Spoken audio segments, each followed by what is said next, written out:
Assalamualaikum warahmatullahi wabarakatuh. Selamat datang kembali di channel belajar saya bersama Anissa Widya. Pada video kali ini saya akan membahas materi biologi kelas 10 yang merupakan sambungan dari video yang sebelumnya. Untuk video yang sebelumnya kita sudah belajar mengetahui berbagai macam jenis keanekaragaman hayati yang ada di Indonesia, baik itu pengelompokannya maupun contoh-contohnya. Nah, di video kali ini nanti kita akan membahas materi baru mengenai sistem klasifikasi dan upaya untuk melestarikan keanekaragaman hayati yang ada di Indonesia. Nah, perlu adik-adik tahu sekalian bahwa sistem klasifikasi itu adalah pengelompokan makhluk hidup yang berdasarkan pada persamaan dan juga perbedaan yang nampak dari tubuh suatu makhluk hidup. Nah, kenapa kok makhluk hidup itu dia perlu diklasifikasi atau dikelompokkan? Tujuannya yang pertama supaya kita tahu ciri-ciri dari makhluk hidup. Yang kedua, mengelompokkan makhluk hidup berdasarkan ciri-ciri yang sama. Kemudian yang ketiga itu adalah mengetahui hubungan kekerabatan antar anggota kelompok makhluk hidup. Nah, ini adalah tokoh yang mempelopori atau mengawali adanya sistem pengelompokan pada makhluk hidup. Ada 3 tokoh besar, yaitu ada Aristoteles. Beliau adalah yang pertama kali melakukan klasifikasi atau pengelompokan. Yang kedua adalah John Ray. Ini gambar yang tengah, ini adalah John Ray, ini Aristoteles. John Ray ini adalah yang menyempurnakan klasifikasi yang dibuat oleh Aristoteles. Dan yang terakhir yang sampai sekarang kita pakai klasifikasinya itu adalah klasifikasi dari Bapak Carolus Linnaeus, yang merupakan tokoh ilmuwan yang memberikan nama ilmiah kepada makhluk hidup, baik itu tumbuhan maupun hewan. Nah, ini adalah klasifikasi yang berhasil Bapak Carolus buat, yang terdiri dari 2 macam kingdom atau 2 macam bagian. Yang pertama adalah kelompok dari tumbuhan atau kita sebut sebagai plantae. Yang selanjutnya ini adalah kelompok tumbuhan. Yang membedakan dari sistem klasifikasi ini adalah pada tingkatan yang kedua. Untuk tingkatan yang paling atas itu disebut sebagai kingdom. Kemudian untuk tingkatan yang kedua itu tumbuhan dia disebut sebagai divisi, dan yang di hewan itu disebut sebagai filum. Untuk tingkatan yang selanjutnya mulai dari kelas sampai jenis itu untuk plantae dan hewan itu dia sama. Jadi yang membedakan adalah di tingkatan yang nomor 2. Jadi diingat kalau ada plantae itu dia divisi, kalau hewan atau animalia itu dia memakai filum. Nah, kemudian taksonomi modern itu juga pengembangan dari taksonomi yang dilakukan oleh Bapak Carolus. Jadi tambahan dari klasifikasi yang dilakukan oleh Bapak Carolus, meliputi klasifikasi untuk bangsa bakteri, kemudian ada klasifikasi kelompok ganggang, kemudian ada klasifikasi tentang jamur, dan yang 2 ini adalah klasifikasi yang dibuat oleh Carolus. Nah, sebelum masuk ke upaya pelestarian keanekaragaman hayati, jadi kesimpulan dari klasifikasi tadi adalah dia supaya bisa mengelompokkan makhluk hidup berdasarkan ciri-ciri yang dimiliki. Contohnya misalkan kita ambil hewan, ada hewan itu zebra dan kuda. Zebra dan kuda, kemudian ada keledai, itu kan mereka memiliki kesamaan ciri mulai dari bentuk fisik, kemudian jumlah kaki dan bentuk kepala yang mirip. Nah, mereka itu bisa kita masukkan ke dalam satu genus atau satu kelompok yang memiliki persamaan yang hampir mirip. Ada lagi contoh, misalkan kemarin sudah belajar contoh-contoh spesies pisang. Jadi pisang itu kan ada macam-macam jenis pisang. Di Indonesia ada banyak jenis pisang. Ada pisang Ambon, ada pisang Raja, ada pisang susu. Nah, itu juga termasuk ke keanekaragaman atau pengelompokan jenis makhluk hidup. Nah, untuk melestarikan atau menjaga keanekaragaman hayati, baik itu hewan dan tumbuhan yang ada di Indonesia, kita kan tahu di Indonesia itu sangat banyak sekali tumbuhan-tumbuhan atau hewan-hewan yang langka, sehingga pemerintah itu mengadakan sebuah program untuk melestarikan hewan dan tumbuhan yang langka tersebut. Mulai dari dia membangun tempat perlindungan yang tujuannya untuk melindungi hewan dan tumbuhan yang ada di dalamnya. Nah, bagaimana cara pemerintah itu melindungi? Ada dua cara yang bisa dilakukan. Yang pertama itu disebut sebagai pelestarian secara in situ. In itu dari bahasa Inggris artinya di dalam. Jadi pelestariannya hewan atau tumbuhan yang langka tersebut dilakukan di habitat asalnya. Contohnya misalkan habitatnya di gunung, ya dia membangunnya di daerah gunung tersebut, mulai dari tempat, memudahkan tempat untuk dia mencari makan, kemudian membuatkan kandang. Jadi dilakukan benar-benar asli di tempatnya tanpa memindahkan hewan tersebut atau tumbuhan tersebut ke luar habitatnya.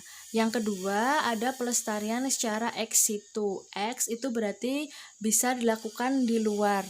Jadi kalau ada hewan atau tumbuhan yang dia kemampuan adaptasinya itu bagus, mereka bisa dipindahkan atau dikembangbiakkan ke tempat yang lain. Nah, contoh-contohnya itu ada macam-macam bagaimana cara melestarikan secara in situ, yaitu ada Suaka Marga Satwa. Suaka Marga Satwa itu untuk melindungi hewan-hewan yang memang dia jumlahnya tinggal sedikit dan terancam punah. Contohnya ada harimau Sumatera, badak bercula 1, kemudian ada bekantan, itu masuk ke dalam Suaka Marga Satwa. Jadi khusus untuk hewan. Yang kedua ada Taman Nasional. Nah, Taman Nasional ini bentuknya atau kawasannya dia sangat luas. Di situ banyak terdapat jenis ekosistem, mulai dari ekosistem yang di darat, ada hutan, kemudian ada padang rumput, sampai yang di habitat di laut, mulai dari hutan mangrove sampai ke laut lepas. Nah, di Indonesia yang lumayan besar atau taman nasional yang kawasannya sangat besar dan masih terjaga keasliannya sampai sekarang itu ada di daerah Aceh, ada di daerah Banten, dan juga di daerah Banyuwangi. Yang di daerah Aceh itu ada Taman Nasional Gunung Leuser. Jadi di habitatnya benar-benar asli di dalam kawasan gunung. Kemudian ada Taman Nasional Ujung Kulon, ini yang menjadi habitat dari badak bercula 1. Kemudian ada Taman Nasional Baluran yang berada di Banyuwangi. Nah, nanti kalian bisa mencari tahu sendiri gambar-gambar atau informasi di Google mengenai Taman Nasional ini. Kemudian ada juga Taman Laut. Taman Laut itu untuk melindungi keanekaragaman yang ada di laut, contohnya terumbu karang, kemudian ekosistem biota di laut. Nah, yang terkenal di Indonesia itu adalah Taman Laut Bunaken. Jadi di situ ekosistemnya, kemudian habitat dari rumput laut ataupun terumbu karangnya dia masih terjaga. Kemudian yang terakhir ada hutan lindung. Nah, hutan lindung ini kawasannya dia hutan asli yang di dalamnya memang menjaga hewan-hewan yang ada di situ. Ini untuk pelestarian secara in situ. Nah, ini adalah contoh-contoh gambar yang mencerminkan atau kita bisa melihat pelestarian secara ex situ. Jadi di dalam dia memang asli di habitatnya tanpa dipindahkan lagi hewan-hewannya atau tumbuhannya ke daerah yang lain. Ini Suaka Marga Satwa yang ada di daerah Sumatera. Ini yang tadi Taman Nasional Baluran. Jadi di sini ada ekosistem padang rumput, ada hutan mangrove, ada laut, semuanya komplit ya. Di dalamnya di sini ada macam-macam hewan, ada kijang, ada banteng, kemudian ada rusa yang memang dia masih terjaga habitatnya. Kemudian ini ada Taman Laut Bunaken yang sampai sekarang masih asri, jadi dia belum mengalami kerusakan. Jadi ekosistemnya sangat beraneka ragam, mulai dari jenis ikannya sampai ke terumbu karangnya. Dan ini adalah Taman Nasional Gunung Leuser. Jadi di gunung daerah Aceh tadi bentuknya kawasannya seperti hutan. Kemudian di dalamnya sini ada hewan-hewan yang sengaja hidup liar dan dilindungi oleh pemerintah. Yang selanjutnya ini adalah pelestarian secara ex situ. Ex situ tadi pengertiannya adalah pelestariannya bisa dilakukan dengan cara memindahkan hewan atau tumbuhannya ke daerah atau ke tempat yang lain untuk dikembangbiakan. Contohnya kebun raya, kebun koleksi, dan kebun plasma nutfah.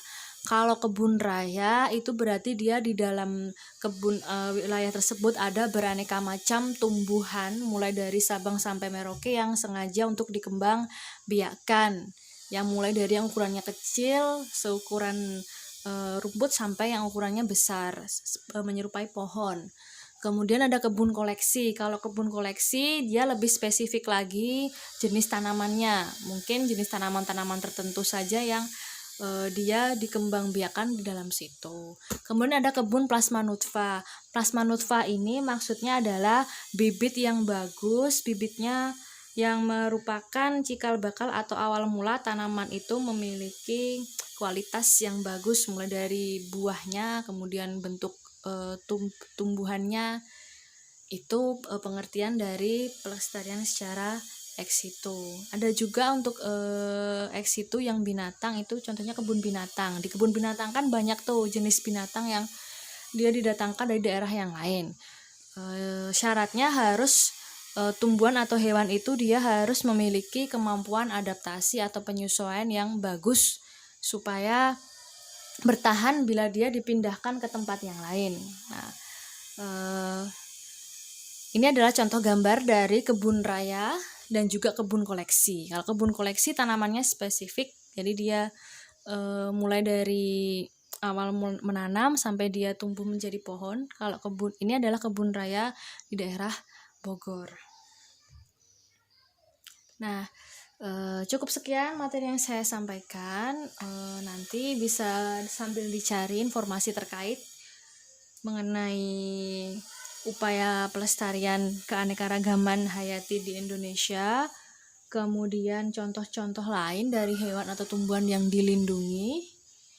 Nah, supaya nanti kita tahu kalau misalkan suatu hari kita bertemu dengan hewan atau tumbuhan tersebut, kita bisa melaporkan ke pihak yang terkait untuk ditangani lebih lanjut supaya nanti ada penanganan untuk melestarikan atau melindungi, karena jumlahnya hewan atau tumbuhan itu kan semakin sedikit karena mereka adaptasinya juga susah, sehingga pemerintah perlu melindungi keanekaragaman itu agar tidak punah.